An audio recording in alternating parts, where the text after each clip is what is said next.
Come on in, come on in. Elliot, you want to come in? There's room. We'll make a room. Bob, how are you? Where's your wife? She's well? As long as she's okay. As long as Happy New Year to everyone. Happy 2018. I hope it's been a very nice beginning of the new year for you. Come on in. Shabbat Shalom. 20 What's, sorry? 25.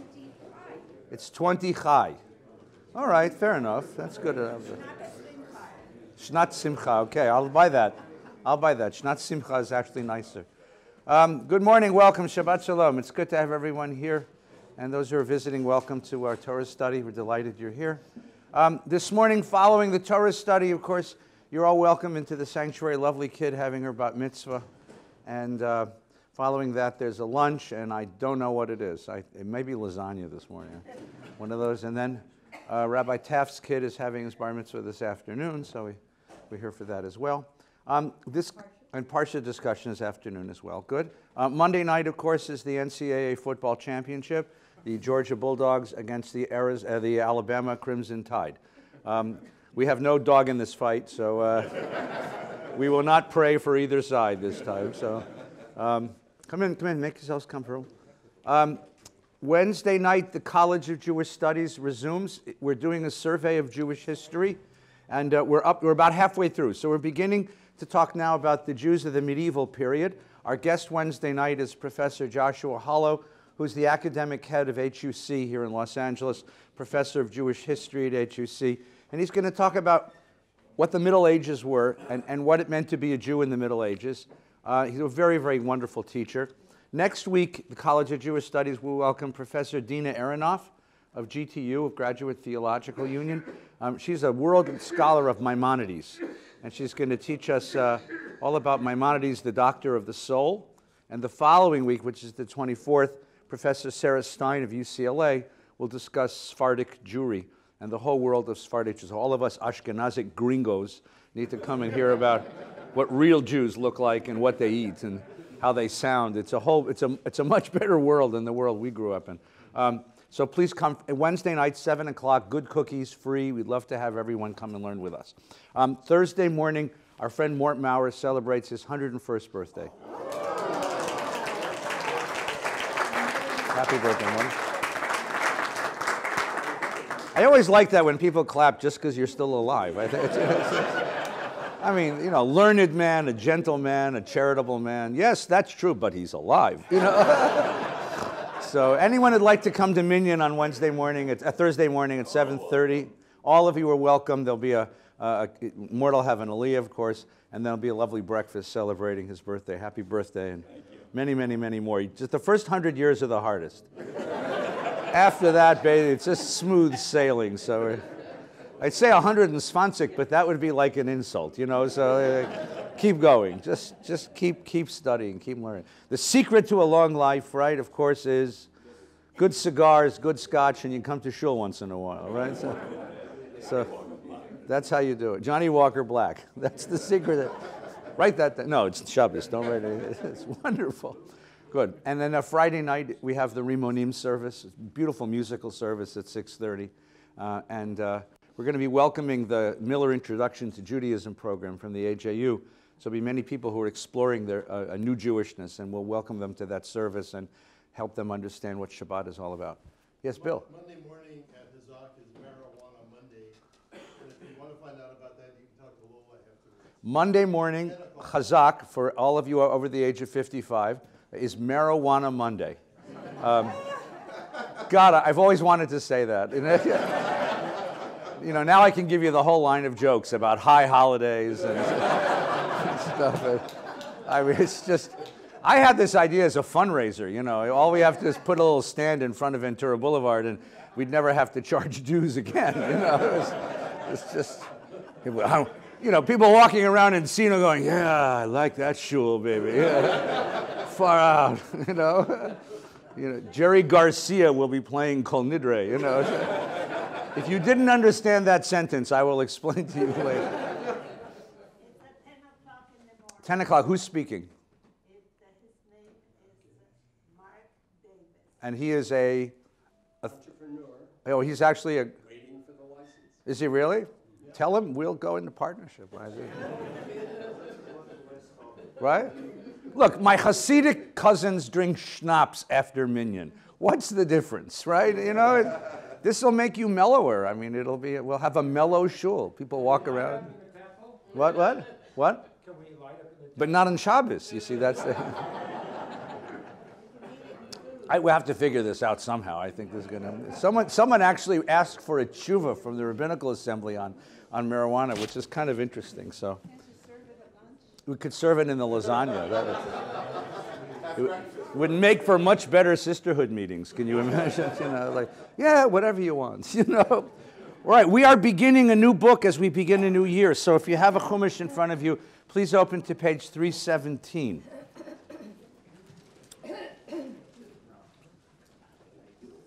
The books of the Bible receive their names in the most arbitrary manner possible. The tradition simply chose the first interesting word in the first line, and that was the name of the book.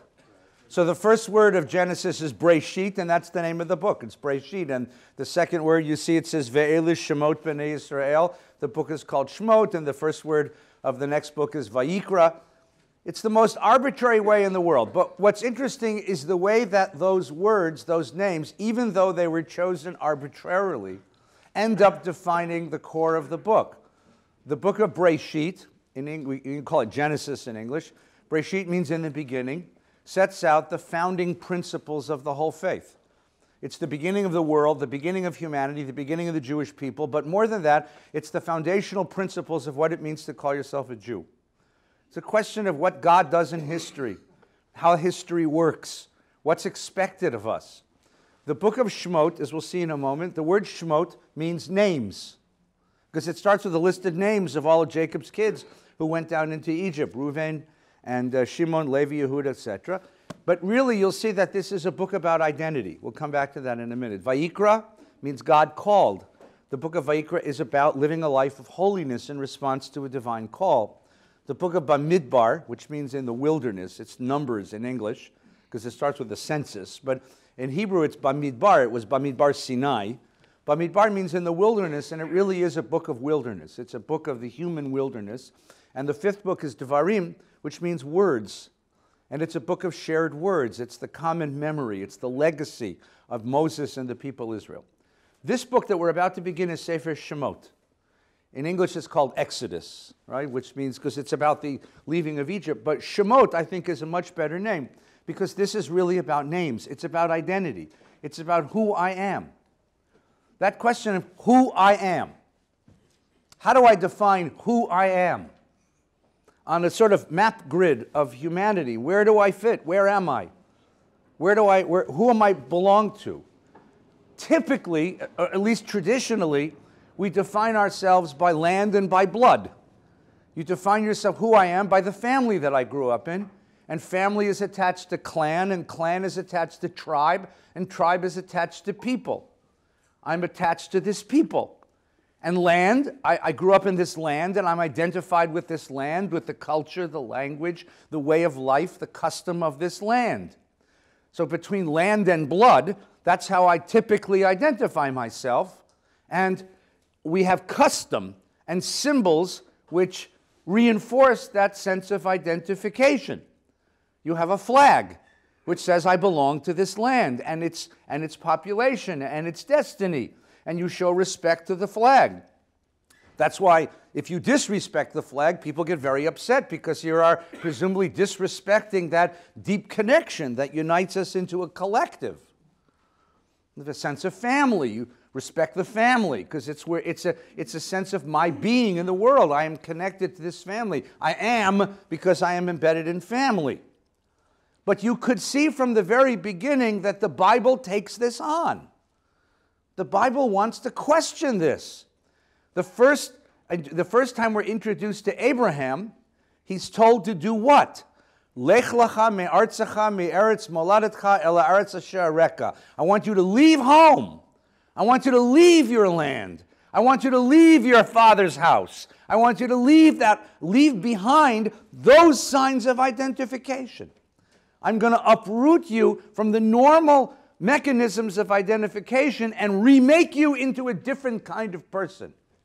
And then when he arrives in Canaan, what does God promise him?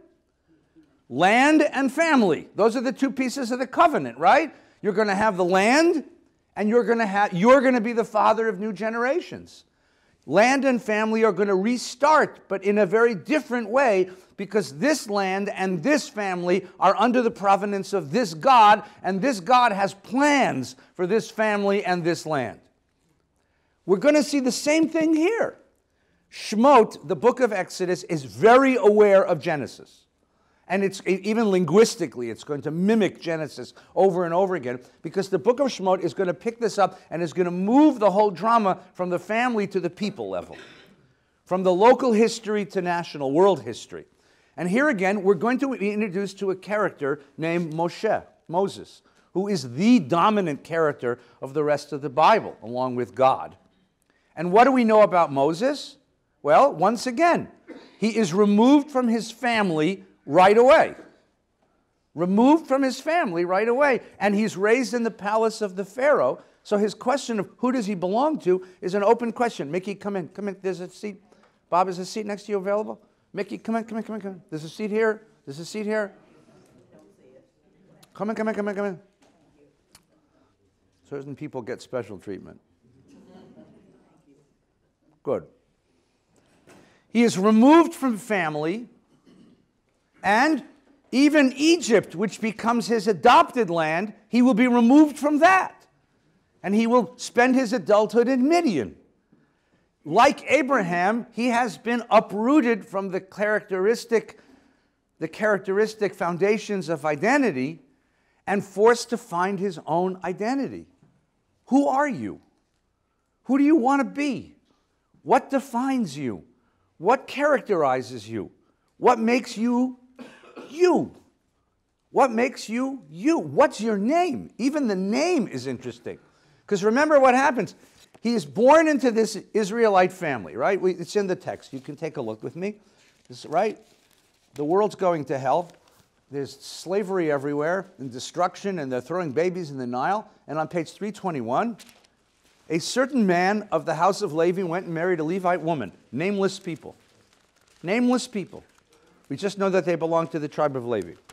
The woman conceived and bore a son, and when she saw how beautiful he was, she hid him for 3 months, and she couldn't hide him any longer. She got a wicker basket. Did he have a name?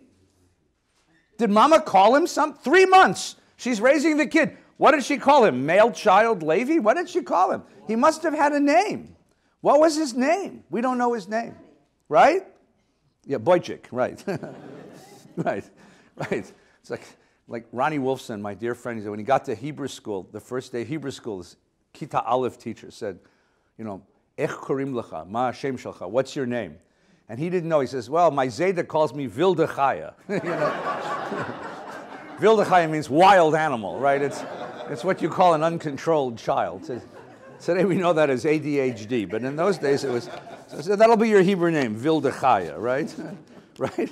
What happens, all right, so that they put him in this basket and they float him down the Nile, and he's discovered by the daughter of Pharaoh, right? And she pulls him out of the Nile, and she knows who he is, but she adopts him. And the sister shows up and says, I'll go find you a nurse. And she says, good, and they have this transaction where she will nurse the child, page 323.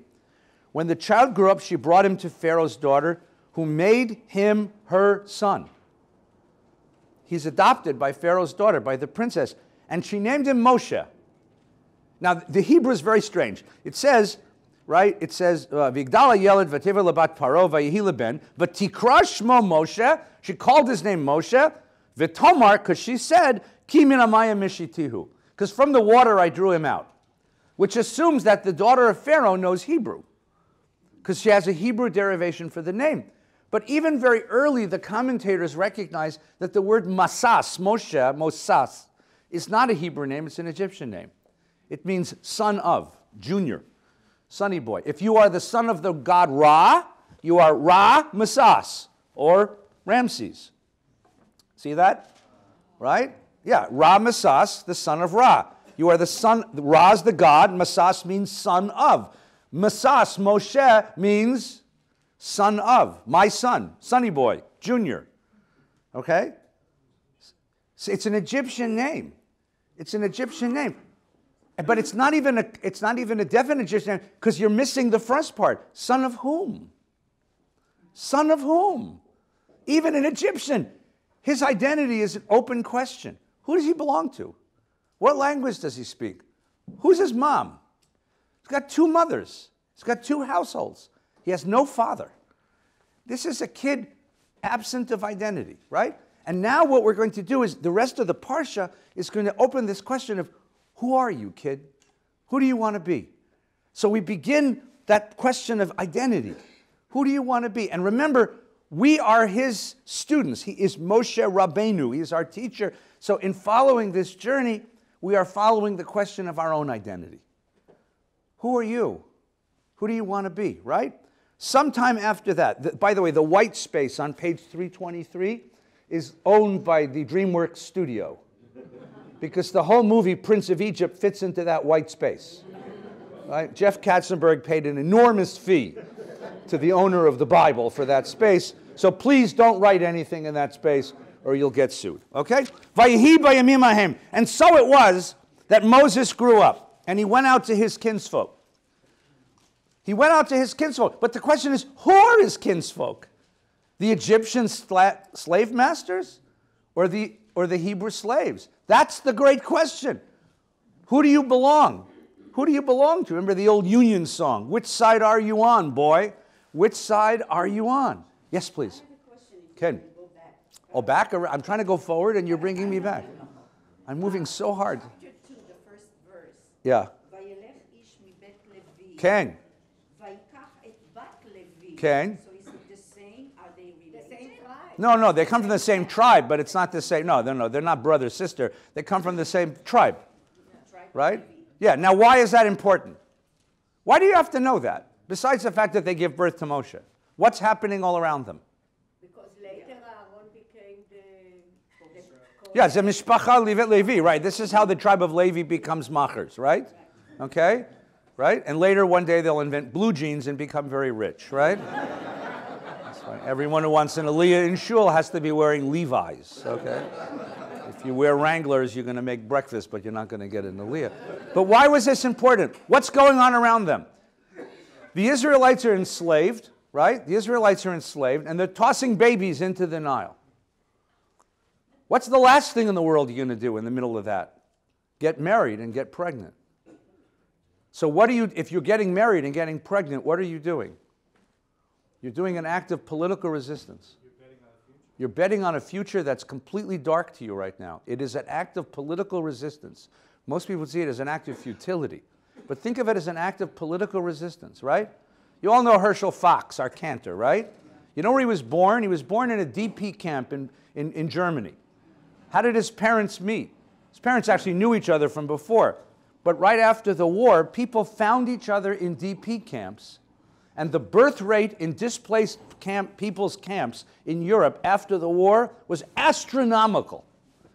Astronomical, having witnessed so much death, so much destruction, so much dislocation. What was the act of resistance? Have a baby. It's a saying yes to life and no to all of that came before. This is an act of political resistance. The problem is you have a baby and they're going to throw him into the Nile. And what are you going to do about it? So that's where the mother's machinations come in. Let's go back to identity, shall we? So who are you? He goes out El Achav to his kinsmen, to his family, but we don't know who his family is. Vayar b'sivlotam, and he sees their labors, their struggles. Vayar ish mitzri makeh ish ivri me'achav. And now that's a very ambiguous sentence because the word me'achav, the last word of the sentence, one of his brothers, you don't know which one of his brothers. Is the Egyptian his brother or is the Israelite his brother? Where do you belong? And that's going to be the great question. Where do you belong? Who are you? And suddenly Moshe identifies with whom? With the slave. He identifies with the slave. And the question is, where do you belong? I mean, to me, one of the great midrashim on this passage is that beautiful scene in Schindler's List, when Oskar Schindler is having a picnic with this lovely woman up on the hillside and they're liquidating the ghetto below him. And he sees a little girl with a red coat running around. And the question is, who do you identify with? Where do you belong in the world? What grabs you and says, this is me, this is mine? What grabs you and says, this is mine? That's the great question of identity. Well, who do you care about? Who do you cry for? Whose pain do you feel? That's the great question of identity. Right? So he whacks the Egyptian and hides him in the sand, and the next day he goes out and he has his first experience working as the chairman of the board of directors of a synagogue. Because he goes out the next day and he says, he sees two Hebrews beating each other. That's one thing if you see an Egyptian beating a Hebrew, right? The next day he sees a Hebrew beating a Hebrew. And he says to the guy, what are you doing? Why are you killing your friend? And the guy looks at him and says, who made you chief and rule over us? Which is ironic. Why? Because the man speaking is what? A slave. And the man he's speaking to is what? A prince. It's like, he really is the chief and ruler. I mean, like, hello? Like, who died and made you king? Pharaoh? You know? And suddenly he gets a sense of who this people is. Now, what you draw from this, you can draw all sorts of interesting lessons from this, right? There's a really interesting midrash on this next sentence, right? I'm on page 324, verse number 14 and 15. Ready? It says, when Pharaoh learned of the matter, he sought to kill Moses. No, I'm sorry. The next one is, Moses was frightened and thought, the matter is known. The matter is known, and then Pharaoh comes to kill him. The question the midrash wants to know is, what matter is known? That he killed an Egyptian the day before? Or something worse than that? What does Moses learn about Israelites from this encounter? Yeah, they kill each other. The Midrash has this idea where Moses says to himself, they're not ready to be redeemed. They're not ready to be free. This is not a people. Or worse than that, it's even worse than that. If on day one he identified with the slave, because he saved the slave from murder, on day two when he's being accused of something, he says to himself, I don't want to be with them. I don't want to be part of this people. He gives up on his connection with this people. And that he leaves for Midian, not so much because he's running away from Pharaoh. He leaves for Midian because he doesn't really have an identity. Midian is an interesting people. He's going to go to the desert and join a tribe called Midian. The word Midian in the Bible refers to two things. One, it's an ethnic tribe. There are people called Midianites. But the word Midian is also used in the Bible to mean nomads. We use the word bohemian.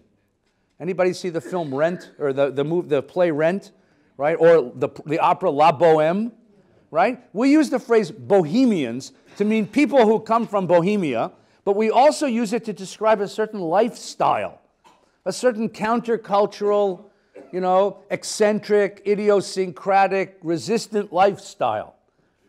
Gypsies, that's exactly right, gypsies. Midianite is used by the Bible to refer to people who don't belong to any particular land and who wander. And that really is Moses, because at this point he doesn't have an identity.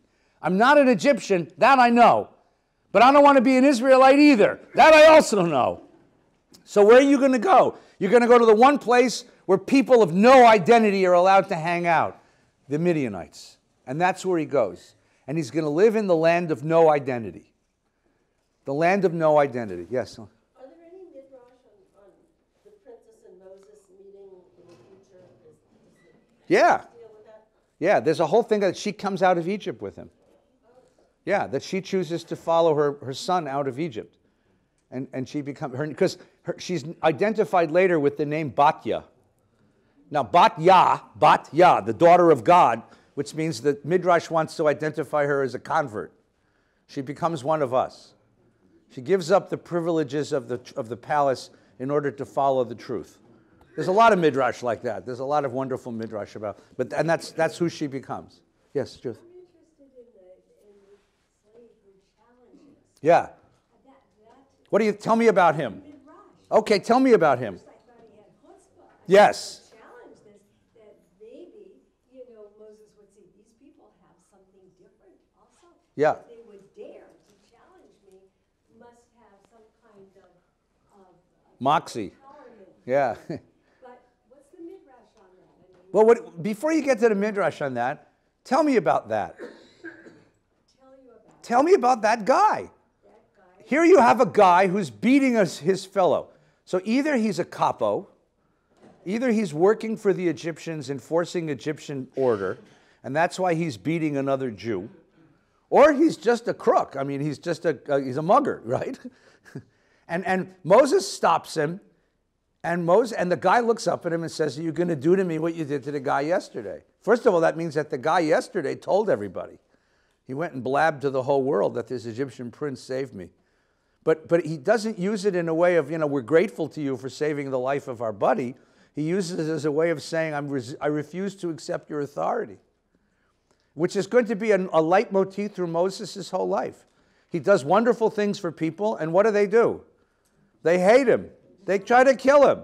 I mean, hell, he brings them out of Egypt, he crossed the Red Sea, he brings them to meet God at Mount Sinai, he gives them manna, and they still want to kill him, right? This is, by the way, a very cynical view of Jewish leadership. I make my rabbinical students read this before they graduate. You're going to go in and you're going to join a shul, you're going to give them all of your gifts, all of your soul, and they're going to they're going to lower your salary. I mean, they're going to, they're going to question your contract, right? This is who you're dealing with, right? These are very difficult people to lead. I don't know if you knew that. Well, and it's difficult for a very good reason, because if your primary story, if your core narrative is a narrative of Pharaoh's oppression, then every leader who stands up over you resembles Pharaoh. And so you question every leader. Every leader becomes suspect because you think that every leader is trying to be a Pharaoh. And so Moses is subject to this over and over and over again. And as we get through, you'll just hang on for the next year or so, as we get through the rest of the Torah, especially in the book of Bamidbar, over and over again, he goes back to God and says, see, I told you I didn't want to lead this people. I told you they can't be led. I told you. Let me go back to Midian. I had a really good life in Midian. I had a nice suburban house. I had a big television set, right? I had a pretty wife and kids. I had a nice life. I'm a private man. Leave me alone. God says, no, I need you. I know. They will change. You will see. We're still waiting, But you understand, this is a really interesting parable of leadership. Yes, please. How does he know? I think, from Moses' psychological perspective, once you're adopted, he would see himself as Egyptian until someone says, hey, you were found in the river, kid. So how did that get birthed into? Well, that's the Prince of Egypt movie. That was Jeffrey Katzenberg's Midrash. I told you, he did Midrash. But the question is, did Moses know he was a Jew? Now remember, his mother nurses him. And to these days, mothers nurse until, 12 months, 18 months. If you saw the movie The Last Emperor, in the movie The Last Emperor, which is about the last Chinese emperor, he gets nursed until he's 9. Every woman in the room went, that was very clever. That was very nice. Does Mama sing him Hebrew lullabies? And in Prince of Egypt, he remembers the lullaby. It's the Oprah Haza song at the beginning of the movie. I tell you. Who wrote that? What? Who wrote that? Who wrote that midrash? The midrash or the? Who wrote the midrash that Katzenberg stole? Yeah. Because one of his production assistants on the movie. Yeah. Was the daughter of a rabbi who wrote the midrash. Is that so? And that is so. Oh my gosh. And it actually is the deeper question Well, that was just asked. Yeah, okay. How did he know How did that he was Jewish? Or did he know he's Jewish? And my theory. Everybody was all the priests were. Like most of my theories, has one virtue. And that is that my theory is true. So here's the theory. Basically, he did not know. He didn't know. He didn't know. And the proof is, Until when? I don't care how long she nursed, there's no way that he had cognitive understanding that he was a Hebrew. Yeah. Plus, in my extensive research, I have discovered the answer to the question, did the Egyptians circumcise children? Yeah. Boy children, and the answer turns out to be the upper classes did. which means that the reason the Pharaoh's daughter knew that he was a Hebrew wasn't that she looked and he was circumcised, but that babies floating down the river at that time tended to be 100% Hebrew kids. So he only knew he was Egyptian. Mm-hmm. His act on behalf of the oppressed slave is not something he says. I will kill the one who is striking my brother. It's an editorial comment in the Torah that he went out to see his brother, which you, as usual, brilliantly highlighted. And so he still didn't know. He just was acting because a good person would act without being called by God, which was the key test of why God picked him. You don't want to pick someone like Abraham, who you call first and then act. Okay. There's a higher level. Yeah. That is to act on behalf of justice, truth, and the American way, and then you get called later. So he still didn't know. So then he goes to Midian. He still doesn't know. Mm-hmm. And he's in Midian, he still doesn't know. Mm-hmm. There is, however, a moment when he definitely knows, and that's the bush. Oh, we're about to get to there, so The don't. bush is the way he knows. But, Right. so my theory was, and the children's midrash in Does God Have a Big Toe, said he's walking through the streets, and he did have a connection with the Jewish people because he remembered the one thing a child would remember: lullabies. That his mother sang to him some lullabies. So he's walking through the Hebrew precincts. Mm-hmm.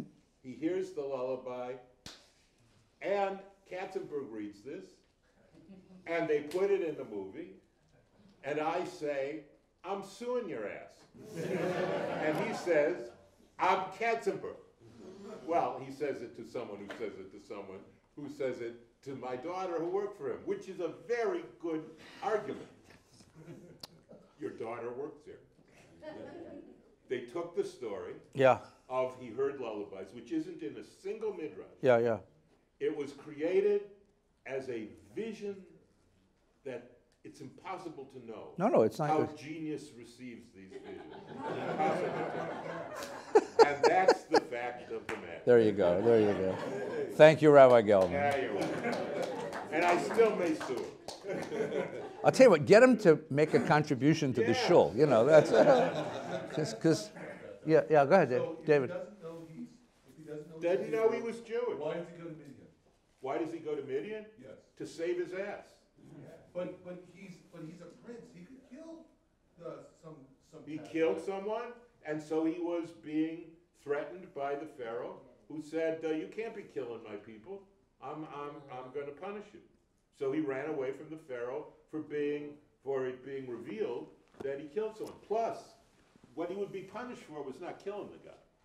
What he would be punished for would be acting below his class. That a prince can't go out and mingle with ordinary people. They're gods.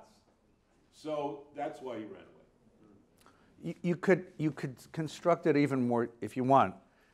One of the interesting questions, I don't want to get too far afield with this, but at the beginning of the story, there's this notion, when Joseph was there, Joseph worked for the Pharaoh, right? And then the beginning of Shemot begins by saying, a new king arose who didn't know Joseph. Now, is that willful misknowledge? What many scholars will argue is that the Pharaoh who invited Joseph to be his prime minister was a member of a tribe called the Hittites, who had come from Asia Minor down the coast and conquered Egypt. And that's why he was willing to work with a Semite like Joseph as his prime minister. The native Egyptians rose up and expelled the Hittites, and that's the new Pharaoh who doesn't know Joseph. But a new Pharaoh who doesn't know Joseph, right, and has a captive population of Semites who he can't stand, is worried about their rebelling. And if a prince goes out and declares his allegiance to that population, to that indigenous alien population, that's a political threat to the Pharaoh, who's unsure about himself on the throne because he's only been there for a little while. They've just recaptured power. It's every new revolutionary who goes and kills all of his enemies. right? So that's a political way to understand the story. I like your explanation better. Thank you very much.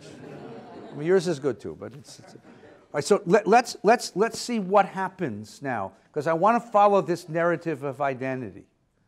I want to follow the narrative of identity here. So let's move ahead now to the moment where Moses discovers who he is. Okay, page 326. Everybody okay so far? Having fun? Questions? Brian, you're in the corner, but I'm going to look at you. Go ahead. Didn't Abraham destroy the idols? Yes, of his father.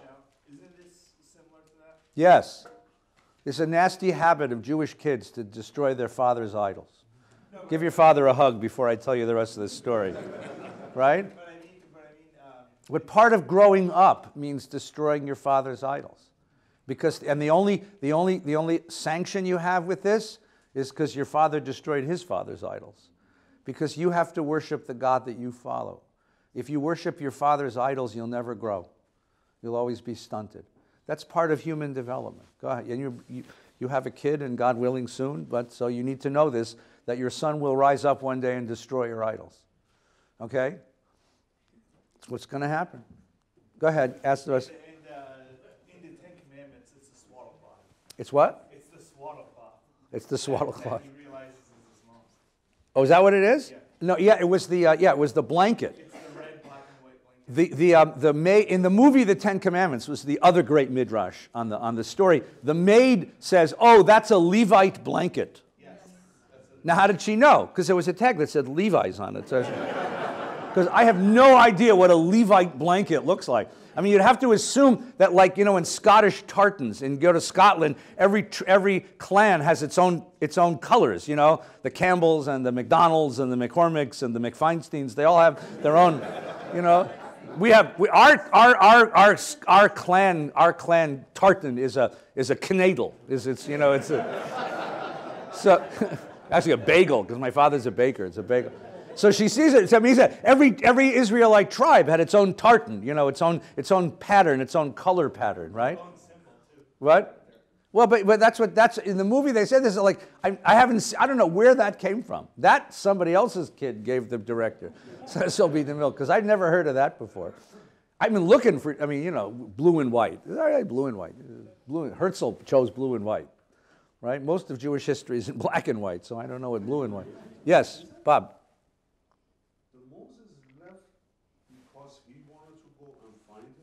No, he left because he was afraid he's going to get killed. He was running for his life. So they didn't kick him out? No, he's running for his life. Pharaoh suspects him of a crime, and he's being charged with a crime, so he runs away to avoid punishment. He saves himself. The crime that high, Well, that's what we're just talking about. David's question was, a prince killing a slave master isn't such a big deal. Mark's suggestion, Rabbi Gelman's suggestion was that it's because he violated his class status. My suggestion is because he was seen as leading a rebellion of the slaves against an uncertain, insecure leader. That's where it comes down to, okay? He runs away to Midian. Now, running away to the desert is a common biblical motif. The desert is the place of clarity and purity. And we're going to meet God in the desert. It's interesting, by the way, that we meet God in a desert mountain. Why would you meet God in a desert mountain? Why not in the middle of a city? Right? Why Mount Sinai? Why in the middle of nowhere? And when Elijah is trying to figure out his life, he runs to the desert. The Christian tradition picks this up. And when Jesus is threatened, he runs to the desert. When you're looking for truth, you run to the desert. So Moses runs to the desert. And in the desert, he finds himself. And here we are. We're on page 326, chapter 3. You ready?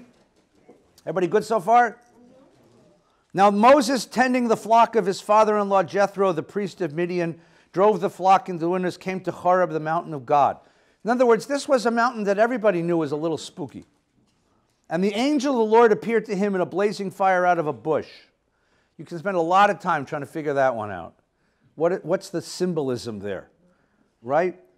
He gazed, and there was a bush aflame, and the bush was not consumed. Moses said, "I'll turn aside and see this marvelous sight. Why doesn't the bush burn up?" And when the Lord saw that he turned aside, God called him and said out of the bush and said, "Moshe, Moshe," and he said, "Here I am."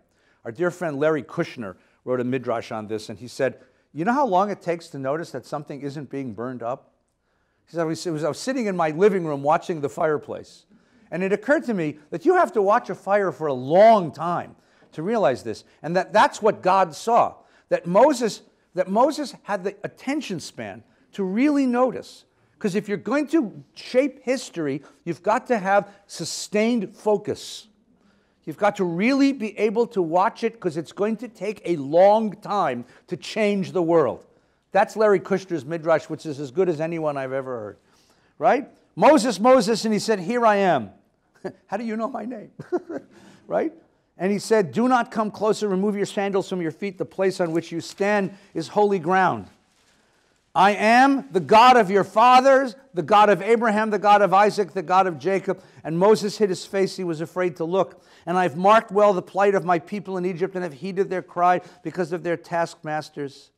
And I've come down to rescue them from Egypt and to bring them out of the land to a good land and a spacious land, a land flowing with milk and honey, the region of the Canaanites, the Hittites, the Amorites, the Perizzites, all these good people, right? Now the cry of the Israelites has reached me. And I have seen how the Egyptians oppressed them. Come, I will send you to Pharaoh, and you shall free my people, the Israelites, from Egypt. Now, when someone shows up in your life, talks to you out of a bush, knows your name, gives you that message, what are you supposed to say as a response? Either, I'm drunk, is that what you said? Who said I'm drunk? That's very good. No, that's Monday, it's not today. What are you supposed to say? What's his answer supposed to be? Yes, sir. You bet. If you're Jewish, you'd say it's about time. It's 400 years. Now you notice that? Like, you know. Yes, sir. What does Moses say? The answer is, what? No, it's even better than that. You're right, but it's actually better than that. Vayomer Moshe El HaElohim. Moshe speaks back to him and says, Mi Anochi. Stop there. Mi Anochi. Remember I told you, the question is what the text is always about. Always look for the question. The question should be underlined in red. The first question of the Bible is God's question to Adam, Ayeka, where are you? Big deal. The whole Bible is an answer to that question, right? The next question in the Bible is Cain's question, Hashemer Achi Anochi. Am I my brother? Am I responsible for my brother? The next question of the Bible is Abraham's question, Hashofet Kol Haaretz Lo Yaseh Mishpat. The judge of the earth will not do justice. The text is all about the question. It's like the question was there and we wrote a midrash around it. So what's the question here? Mi Anochi. Who am I? Who am I? And it doesn't even ask, who are you? I mean, that would what you'd imagine. I mean, a bush is talking to you. You say, like what? Who? What kind of God are you? And who are you? And why? And even if he wasn't blown away by the miracle, he would say, your people have been enslaved for generations and generations and generations, and now you decide to save them? What kind of God are you? What kind of history is this? But he doesn't even ask that. He asks a much deeper question. Mi Anochi. Now, I've said to you over and again, you've got to understand the Bible in each of the contexts in which it appears. The Bible was put together from oral narratives in exile. We sat by the waters of Babylon. The Jerusalem was destroyed. The temple was destroyed. The priests were murdered. The king was in chains. And the exilic community of Babylon put together the Torah. And guess what question people in exile ask? Mi Anochi. Am I a Babylonian? Am I a Jew? Can I be a Jew if I don't live in Judea? Can I be a Jew if I don't live in a Jewish community, if I live in Babylon? Mi Anochi. And think of every subsequent generation of Jews asking that same question. Who the hell are we? Who are we? What are we to each other? What's expected of us? Mi Anochi, says Moshe. And that is, as Rabbi Gelman has pointed out, that's the question. I was raised as a prince. I have these vague memories of another home. I've had these experiences. Mi Anochi, where do I belong? Who do I belong to? Who are my people? What's my land? Mi anochi. It's such an astonishing question. It's complete non sequitur, by the way, right? God says, go do this job. And he doesn't say like, why? He says, mi anochi, who am I? And now he goes on, look at me with it. Mi anochi, right? Who am I? Ki elech el paro, that I should go to Pharaoh and free the Israelites from Egypt. Now, how can you interpret that? It's either, mi anochi, who am I to go to Pharaoh, meaning it's a sign of modesty. It's his humility. I'm a schlepper. I'm a shepherd. 40 years I'm a shepherd. I talk to sheep. I don't talk to kings. I talk to sheep. With sheep, I'm good. Sheep, I'm good. Pharaoh? King Pharaoh? I'm going to go talk to King Pharaoh? Who am I to go talk to King Pharaoh? That's one way to look at it. How about his association with the Israelites? Do you know why I'm here in Midian? Do you know what those bastards did to me? They turned me in. They ruined my life. I don't want to go back there. I don't want those people anymore. This could be a real rejection of his Jewishness. You get it? Right? Or maybe it's more reflective in the sense of, why should they be freed? And think about this just for a moment. Freedom. In the ancient world, you were a slave because that's what you were.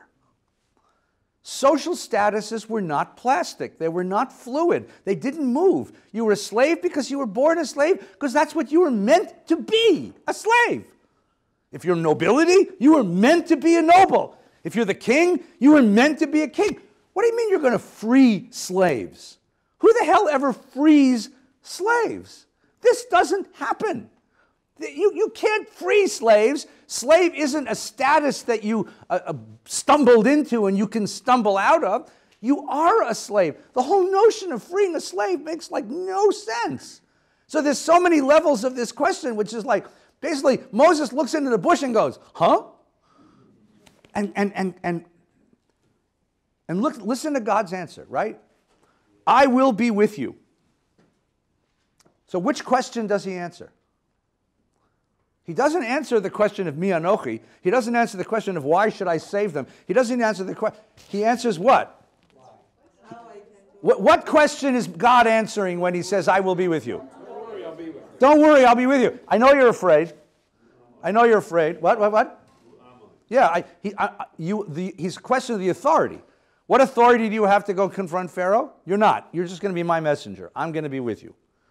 Right? That shall be a sign that it was I who sent me with you. When you freed the people from Egypt, you will worship God on this mountain. Does that make any sense to anybody? What is going on? Well, he's still not technically telling him he's a Hebrew. Yeah, not yet. He's just telling him he wants to go do this, and you're going to bring him to this mountain. But didn't he say your father's house? He said, I'm the God of your ancestors. Yeah. Okay. Well, but that does, I mean, he doesn't, just, you know. Well, that's, What? He's the God of everybody's ancestors. He's God's everybody's ancestors. Why is coming to the mountain a sign of God's authority? I want to suggest to you that he's answering a question which wasn't asked. And I'll show you that in a minute. Well, if he came from the city and he freed the slaves, then he would be the new ruler that people would worship. And God's saying, you're not the ruler.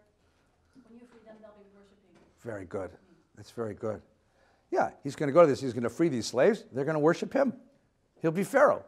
He'll be God.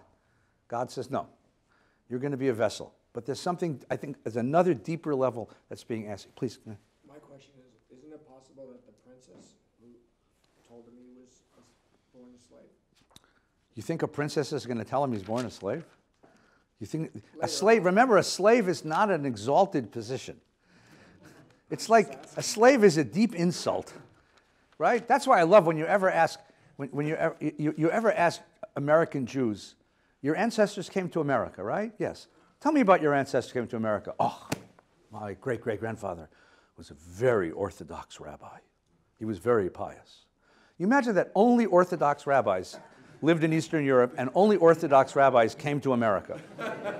No tailors, no butchers, no horse thieves, no card players, no hookers. It was all Orthodox rabbis who arrived in Ellis Island. This long line of pious men with books.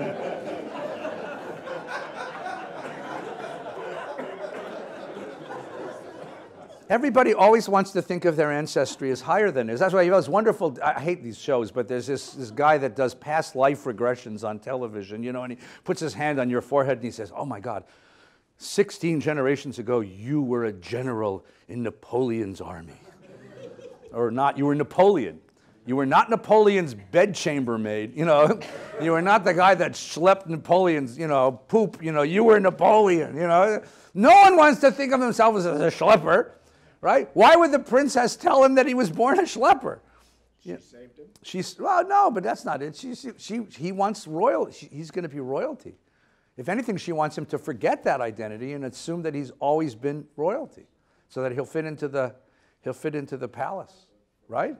Yes, Eli. So God said that I am God of Abraham, Isaac, and Jacob, as if that would have meaning for Moses. Where would he have heard about Abraham? Yeah, that's a great. We're gonna get that in just a minute too, because in a minute, I want to go backwards and forward, but I'm trying to go both directions at the same time, which is a silly thing to do. Moses is going to say to God. Look at the next paragraph, right? Moses says to God, when I come to the Israelites and say to them, the God of your fathers has sent me to you, and they ask me, what's his name? What am I going to say to them? In other words, they're not going to believe me that you sent me. They're not going to believe me that I'm one of you. I speak with this Egyptian accent. What's the secret handshake? What's the secret handshake? Did any of you ever have a decoder ring that you got in a box of cereal? Ovaltine. And was it Ovaltine? And they would broadcast a secret message on a TV show, and you use your decoder ring to figure out. What? It was radio. Radio? Captain Midnight. I had a decoder ring, and I could decode. Moses says, how do they know that I'm a member of the club? How are they going to know? Now, what's he worried about? He's worried about his own identity, and he's worried about, I want to show you one more thing. To go back with me now, all the way back, just for a moment. I promise you we'll get back to this. I'll answer the questions. Okay? Page 318. Back to chapter 1. I want to propose a way to read this. The total number of persons that were of Jacob's issue came to 70, Joseph already being in Egypt. Joseph died and his brothers and all that generation. But, verse 7, but, B'nai Yisrael paru v'yishritzu v'yirbu v'yatzmu b'ma'od ma'od v'tamalei haaretz otam. The Israelites were fertile and prolific and multiplied and increased. The problem is that's not what the Hebrew says. B'nai Yisrael paru v'yishritzu v'yirbu. I want to go through those words very carefully. In Genesis, when God creates human beings, he says what? Peru or revu. You see those words here? Peru and revu. Those are the words. In other words, the promise of Genesis to fill the land with life is fulfilled here in Egypt. But they stuck another word in the middle. They stuck another word in the middle. And what's the word they stuck in the middle? V'yishritzu. Really weird word. Yishritzu. It's translated here as prolific. That's not what it is. It comes from the Hebrew word sheretz. A Hebrew word sheretz is a lizard or a bug. They swarmed. They swarmed. They swarmed. So there's a remarkable midrash on that word, which said, much like animals, much like bugs, they increased, multiplied, but they became part of the environment they lived in. The Israelites lost their identity. The Israelites became part of Egypt because much like bugs, they all did the same thing. They conformed. They were identical. They didn't stand out in any way. They became part of the landscape. And they didn't notice what was happening to them. There's one more interesting, crazy thing to look at. I promise we will get back to this in just a moment. But take a look now on 325. A long time, verse 23, the very end of the page. A long time after that, the king of Egypt died. And it says the Israelites were groaning. It actually says they groaned. V'yitzaku. They groaned under bondage and cried out, and their cry for help from the bondage rose to God, and God heard their moaning, and God remembered his covenant with Abraham, Isaac, and Jacob, and God looked down on the Israelites, and God took notice of them. Notice how many times it says God in that sentence. Right? Something motivated. Up until that moment, they didn't cry.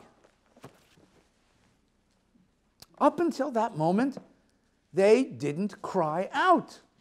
That's why God hadn't rescued them yet. What do you mean they didn't cry out? They were slaves for generations. Generation. They were slaves for years, but they didn't cry out. Why not? Because vayishritzu, they became part of the landscape. They accepted it. What's the worst part of being a slave?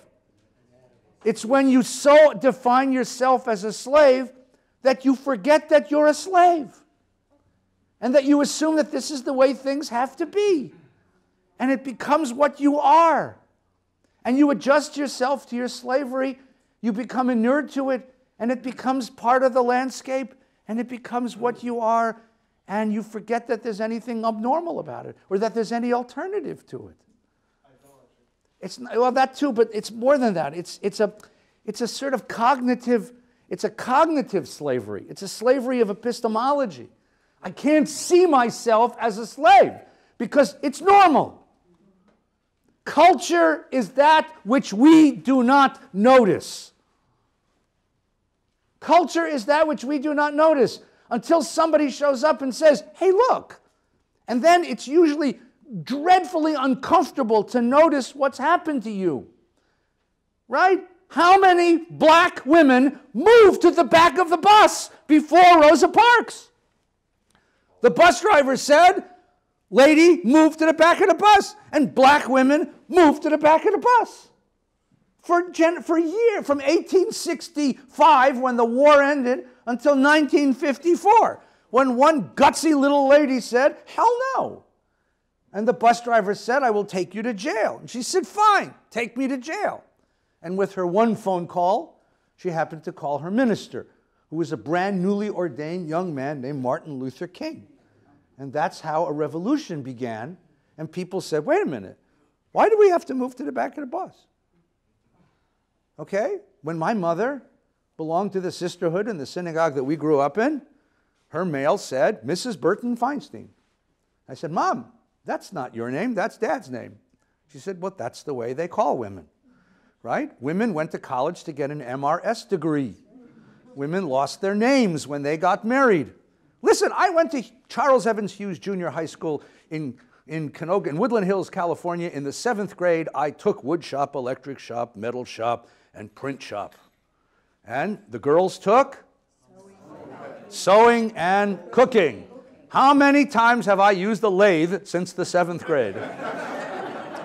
How many buttons have I sewed on? How many meals have I cooked? How many tuna casseroles have I whipped up together? But that's the way it was, because that's where what girls needed to know, and that's what boys needed to know. And then came somebody, a very obnoxious, pushy Jewish lady named Betty Friedan. And she said, look at this. I mean, there was a more cultured lady named Simone de Beauvoir, but who could read that? I mean, Betty Friedan, you could read. And Betty Friedan said, what the hell? And all of a sudden, we woke up. What's Moses' problem? Part of Moses' problem, mi anochi, it's not only who am I, who are they? Do they know who they are? Do they know that they can be free? Do they know that they have an identity? Do they know that they're Jews? So what does God say? Bring them to the mountain. I have something to tell them. That's why you got to come to the mountain. Why you got to come to the mountain? Because this identity has to be established all over again. Not just his identity, but their identity. But their identity. And then he says, but if they don't have an identity, why should they follow me out of Egypt? Why should they follow? Come back to the story with me now, okay? Why should they follow me out of Egypt? The God of your father, I'm on page 329. The God of your fathers has sent me, and they're going to ask me, what's his name? What am I going to say to them? Right? And then God says to them, this is the craziest sentence in the whole business. And then, look on page 330. Ready? And God said to Moshe, Ehiyeh asher ehiyeh. Now listen, if you're a translator, and you write in the origin language as a phrase, it means, I have no idea what it means. God says, Ehyeh asher ehyeh. Literally, Ehyeh means I will be. Asher means that which. What? Thus you will say to God, Ehyeh sent me. What is that? Like, that's going to solve it. Oh, they're going to, I mean, do they know something that Moses doesn't know? There is actually a really interesting little midrash that you'll appreciate. And sorry, Karen's not here because she'll appreciate this midrash. There was one person alive among the Israelites who was alive when Joseph and his brothers went down into Egypt. She appears in the genealogies at the beginning of the story, and she appears in the genealogy at the end of the story, and her name was Serach bat Asher. She was Serach, the daughter of Asher. Asher was one of the brothers, one of the 12 sons of Jacob. Serach ben Asher, her name appears in the opening genealogy and the closing genealogy, and that's all we know about her. So the Midrash goes to town, and they said there was this one old lady who knew the whole story. She was there at the beginning, and she was there at the end. She was 400 years old? And she was 400 years old. She came to shul, Johnny Walker Black. Right? Johnny Walker Black. Go buy me a case of this stuff. Right. Now, they go to her. The tribal heads go to her, and they say, is he for real? Is he for real? And the word, I have the words here, I found them, it's really great. Here's what happens. He says to her, she says to them, what did he say? And he said, God noticed us. And she said, no, but with what words? And the Hebrew over here is pakod pakadati. You hear that phrase, pakod pakadati? Pay, pakod pakadati. Those are the exact same words Joseph says on his deathbed to his children. When I die, take me back to Canaan. When they repeat Joseph's death, and she was a little girl, she was in the room when Joseph died. When Moses says those words, she says, he's authentic, follow him. That's a midrash. That's just a midrash. It's a beautiful midrash. She's the old lady who knows everything, right? Every community has people like this. People who know the tribal traditions. Let's come back. What is the problem here? There's a mix-up of identity, and the story is on purpose terribly vague because there are three identities which are up for grabs. Who is Moses? Who are the people? And who is God? Who is Moses? As Rabbi Gelman says, he's still figuring out what does it mean to be, what is it like? You're 80 years old and suddenly you discover you're Jewish. I mean, all of a sudden you discovered that you have a background you didn't know you had. Forget 80, 40 years old. He's in the middle of his life. And he suddenly discovers he is somebody he didn't know he was. Just imagine that mind-blowing kind of thing. Kid, guess what? I have news for you. You're not who you think you are. You are not an exiled Egyptian prince. You are a Levi. You are a Jew of the tribe of Levi. Like, right? The second question is, who is this people? And do they know who they are? And are they prepared to see themselves as free people, or are they stuck in slavery and you'll never get them out because slavery is stuck in them? And third, who is this God who shows up after generations and generations and says, I'm going to take my people out? First of all, in the ancient world, gods were local. The gods of Reseda never came to Encino. Right? If you come to Encino, you have to worship the gods of Encino. You could remember your gods from Reseda, but you have to worship the gods of Encino because the gods of Reseda don't have any power in the gods of Encino. Right?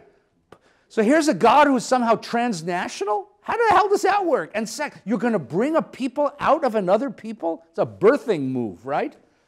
How does that happen? So and his answer is this incredibly obscure answer. Yeah? We'll see. Yeah means we'll see. Yeah. Right? Thus shall you speak to the Israelites, the Lord, the God of your fathers, Abraham, the God of Isaac, the God of Jacob, has sent me to you. This shall be my name forever. This is my appellation for eternity. Like, what? And he says, now stop arguing with me and go assemble the people and tell them this is what I'm going to do. And I know the king's going to give you a hard time. Turn to page 332. And Moses says it again. Again he says it. Look at chapter 4. What if they don't believe me? Who is he more afraid of? Pharaoh or the Israelites? I mean, he ran away because Pharaoh was going to kill him, and he's going to walk into the court, and he's going to challenge the king, and what he's really afraid of is not Pharaoh. This is brilliant. What is he afraid of? I'm going to walk in and challenge the Pharaoh. There'll be no one behind me. I'm all by myself. What it is? And then he says, I'll give you magic tricks. I'll give you magic tricks. A rod, cast it on the ground, turns into a snake. Right? Put your hand in your bosom, it becomes leprous. Do it again. I'll give you magic. Take a deck of cards. Remember, what was that movie, Oh God? Remember, in Oh God, George Burns plays God, which is just fine by me. Right? And he's in court, and the prosecutor says, how do I know you're God? Produce a miracle. So he's, all right, pick a card. And he yes, please. It's not just a magic trick. What he's working with is the rod. He's a shepherd. Yeah, yeah. This is the tool that he uses for his occupation. Yes, yes. And in some ways, what God is doing is transforming him by working with the symbol of his identity, which is this rod. Right. And go a little farther. What does it turn into? It turns into a snake. What does that mean? Now you're going to have to answer. No. Come on. No. Where do you know snakes in the Bible? Yeah, this whole drama started with a snake, remember? But what's amazing is, what can he do to that snake? He can turn it back into a rod. You can take the powers of persuasion of the nachash, of the snake, and you can turn them into powers of leadership. Right? The same manipulative power can be turned to good, to the power of liberation. That's what you got to learn how to do, kid. Right? So I'm going to show you. Now, take the thing by the tail. Don't be afraid. Take the thing by the tail. Me, I'd be afraid. You tell me to pick up a snake. I say, forget it. Keep him in Egypt. I'm going home. Right? Right? That scared the hell out of me. But and it goes back to being a shepherd's rod, which protects, which guides. I mean, you understand this. Everything here is symbolism. Everything here is multiple layers of symbolism. Yes, please. Doesn't it also go back to the desert? Yes. Go back to where is nature totally serpent and you're away from all Right. noise and hustle. Yeah. You're back to nature. You're back to where God came. You got to, and you got to be really close, by the way, to see this trick. This is sleight of hand. This is not something you do on a mountaintop. No one will see it. You have to be right up close. God's telling Moses, I want you to get right up in Pharaoh's face. Right? I want you to get right. And there's also all kinds of adumbrations of Egyptian mythology, because each of these things are mythologically powerful to Egyptians, as are the plague stories. Yes, Rabbi? But it doesn't make any sense. I know. No, it makes a lot of sense. The fundamental catastrophe Yeah. of the Torah is that the two beings who were never slaves are trying to figure out how to free slaves. Right. God was never a slave, Moses was never a slave. Right. And so they come upon this idea which destroys, it's the dialectic that destroys the teachings of biblical Judaism. That is that you can follow force. That force matters. Force has a moral purpose.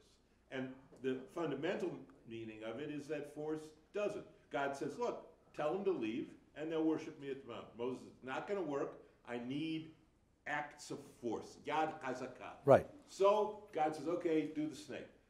But then you have to answer the question. Why would God give Moses something to do? Right. That the Pharaoh's magicians were allowed to replicate. Right. They replicate the rod. They replicate the water and blood. So the answer is clear that God is trying to send a message, the author is trying to send a message, that force is not the answer. Right. And we learn that in the waters of Meribah, striking the rock and speaking to the rock. Right. One comes before Sinai, one after Sinai. There's a single message. God wants you to do what is required because it is true. Okay. Not because you've been compelled to do it by a superior force. The only thing the slaves in Egypt were taught is to leave because of a Jewish Pharaoh. Uh-huh. Moses. And they're going to have, and it's going to take the rest of the Torah to teach them how to be free. Show that that's a failure. Or the rest of Jewish history to do that. But that's the language. He's afraid. And when you have someone who's afraid in front of you, how do you get him to stand up and take authority? Billy.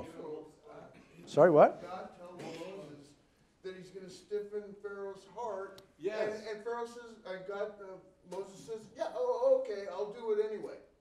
So we have a fourth identity at stake here. So what I'm suggesting is, in this narrative, this is a crux narrative. This is a real turning point, because there are four identities at stake here.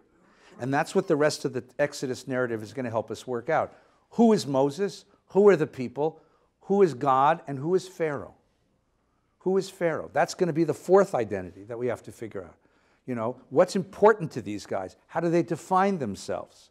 And how do you help a person find who he is? How do you lead a person to a sense of their own identity, and then deeper than that, to the sense of their own authenticity? This is who I am, and I'm good with it. And I'm good with it. And that's the question. Yes, please, Steve. Rabbi, you talked about what would it be like at 40 to realize, oh my God, you're somebody else. Yeah. We have a member here. Yeah. That David Bashiri thought he was a Muslim all his life. Right. And came here. He's the quintessential person that you're just talking about. There are people here. There are many people here. But many of us have had moments of change in adulthood, right? Where we discovered that the life I had been living, I'm finished, and now I'm going to move in a different direction. And that's it's a powerful moment. It's a very disturbing moment.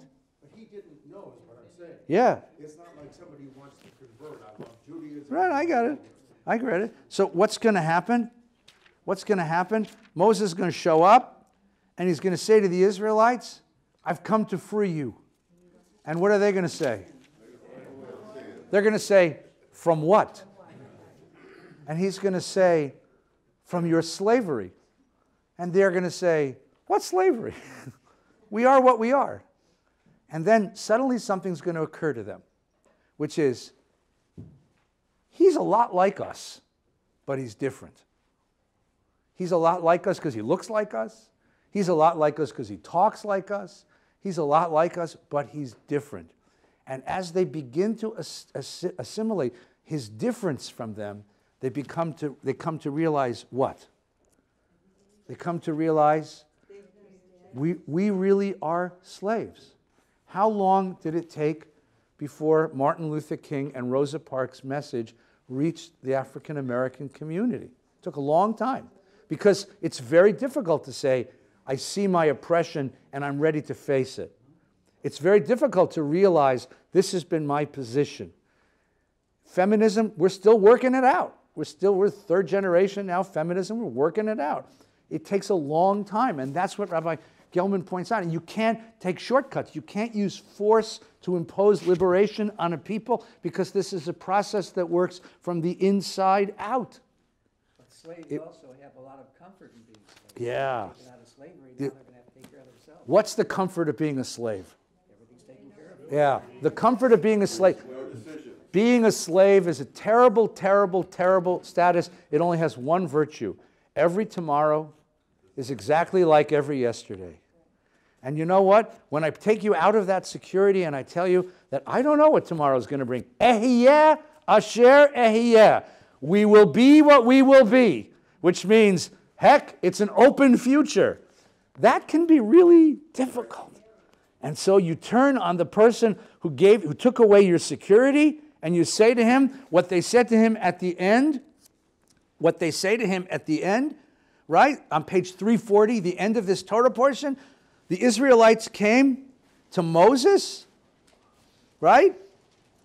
They left Pharaoh's presence. They came to Moses and Aaron, and they said, may the Lord look upon you and punish you for making us loathsome to Pharaoh, putting a sword in their hands.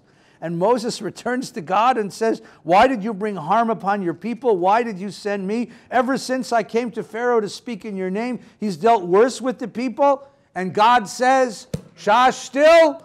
This is only chapter 1. Come back next week. You'll see what happens. Shabbat shalom. Thanks for your help. You really wrote that midrash? Really? They take the lullabies and everything. It's